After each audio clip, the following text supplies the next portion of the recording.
For today's adventure, we're going to install a flat floor in the backseat area of the base truck. Before I do that, I need to upgrade the ground. The plan here is to just drill through the floor with a small bit for a pilot hole, and then throw in a step bit to widen the hole. When I think I got the hole to about the right size, I'll test fit this grommet. Now that that hole is drilled, I've got to climb under the truck and drill a hole in the frame. It's always smart to get everything together and prep the wire before you climb under a vehicle. That way you're not climbing in and out from under the vehicle and wasting a bunch of time. For the lugs, I bought an assortment of lugs from Amazon, but none of them were a good tight fit around this bolt, so I need to drill out this lug from 1/4 inch up to 5/16 of an inch. It may not look like it, but this lug is solid copper. It's been tinned to reduce the odds of corrosion, and that's perfect for under the truck where it's gonna get wet. I use this hydraulic crimper for my lugs. This one sucks. It leaks oil and the dies fall out constantly. I'll give you a link to a better one down in the video description.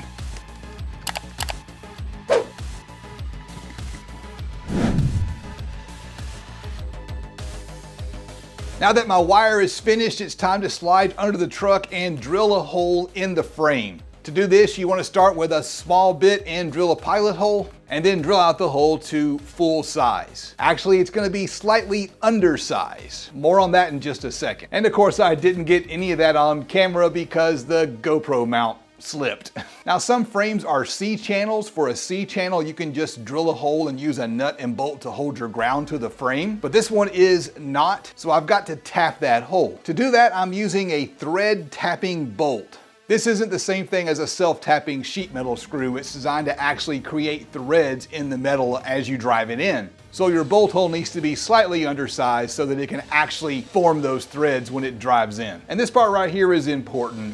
One of the biggest misconceptions is that the bolt itself makes the electrical connection. While it is true that current will flow through the bolt, that's not what you're trying to do here. What you really want is a solid connection between the lug itself and the frame. And that's going to be a problem because the frame has been painted to prevent corrosion. So you've got to grab a wire brush and scrape off some of that paint. I'll make sure to give you a link down in the description to this and all of the tools and materials I use in this video. You want the surface to be nice and shiny. It's kind of hard to see from this camera angle, but it is nice and shiny.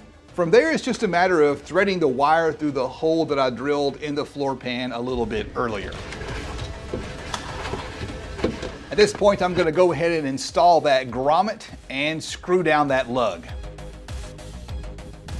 It's a good idea to add some dielectric grease at this point to help prevent corrosion. All that paint you just scraped off is no longer protecting your frame. While I'm down here, I'm going to add some butyl tape to the hole in the floor pan to help keep water out of the cabin of the vehicle. You can also use 3M strip caulk for this. Another alternative is to use a rubber grommet or use one of these big firewall bushings. In order to make this look just a little bit more like a factory wire, I'm going to cover it with some split loom.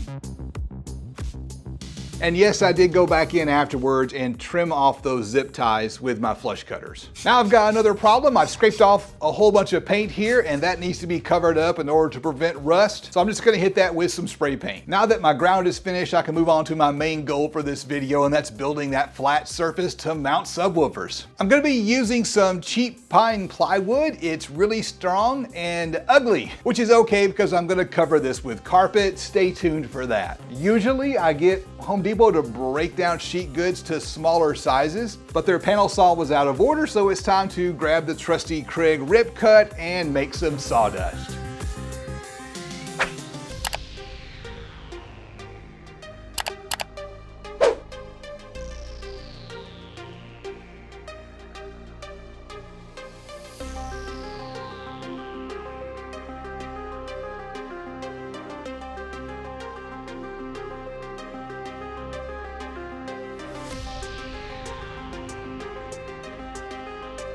Now the back seat was held in place with 4 big 12mm bolts, In addition to these 4 bolt locations, I'm going to add 4 more bolt holes on the front lip of that storage tray. I can't use a nut and bolt because the nut will be covered up by my new flat floor. So instead, I'm going to install some 8mm rib nuts.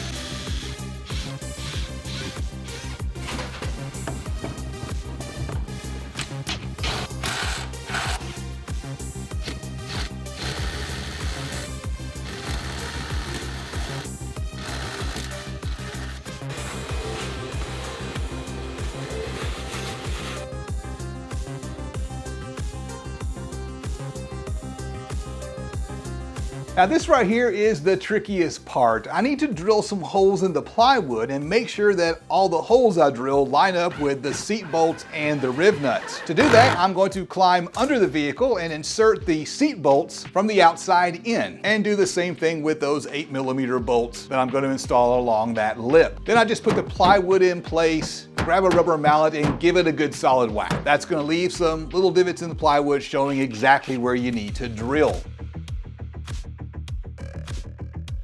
It's probably smart to make these holes just a little bit oversized, that way you've got some wiggle room when you install this thing in the truck. Then I ran into a snag. Okay, here is the snag. This lip right here is a little bit taller than where the seat mounts. Well, first of all, we see immediately it's not level. So that's important.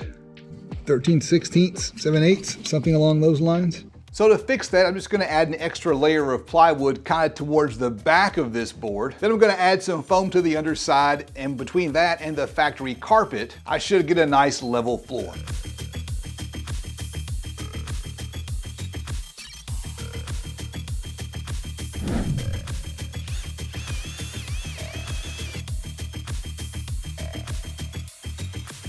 I'm also going to need to cut some notches into this piece to make room for the factory seatbelt bolts. Those bolts are staying in the truck because without them there'd be 4 big holes under the truck and water could potentially splash up into the cab. To mark out the positions for those notches and holes, I'm going to use the factory carpet and cut out the notches with a jigsaw.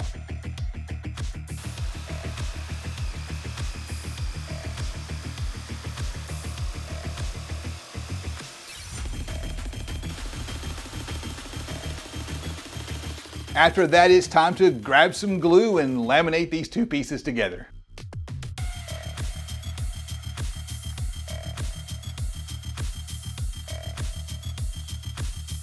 If you're paying attention, you probably noticed another problem. The bolt heads are going to stick out above the plywood. So to fix that, I'm going to add another layer of plywood and drill a recessed hole large enough for the bolt heads. Thinking ahead, I've got another problem that I'm going to need to solve. When I get this in the truck, I'm going to need a way to mount a subwoofer box. So I'm going to try something out here and see how it works. I just happen to have a bunch of T-nuts laying around, so I made a jig to space things out evenly every 2 inches, and hopefully that will give me a lot of mounting options when I start making bass. Next, I'm going to cover the bottom with some closed cell foam, and for this I'm just going to use up the rest of a can of spray glue that I had on hand.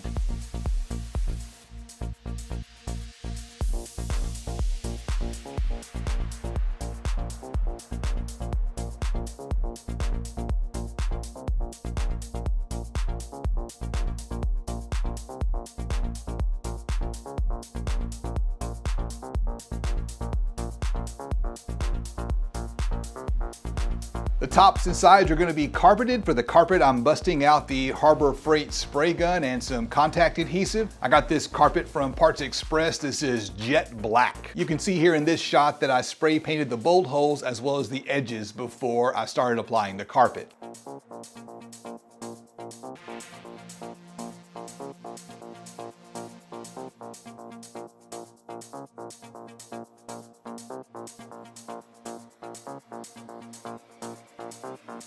And you can see in this shot that I ran some staples along the back and the bottom to help hold that carpet in place. Now it's just a matter of cutting out the carpet around the bolt holes and installing this thing in the truck. At this point, it looks finished, but the build is nowhere near complete. The wiring needs to be sorted out, and I need a place to mount the batteries, amplifiers, and the DSP. If you want to see that, click right here to view the full playlist for the bass truck build, and click right here to subscribe. I'm Justin, this is the DIY Audio YouTube channel, and I'll see you on the next adventure. And of course, I want to say thank you to all of my patrons, with an extra shout out to Bo, David, Bam Bam, Dylan, and Baba.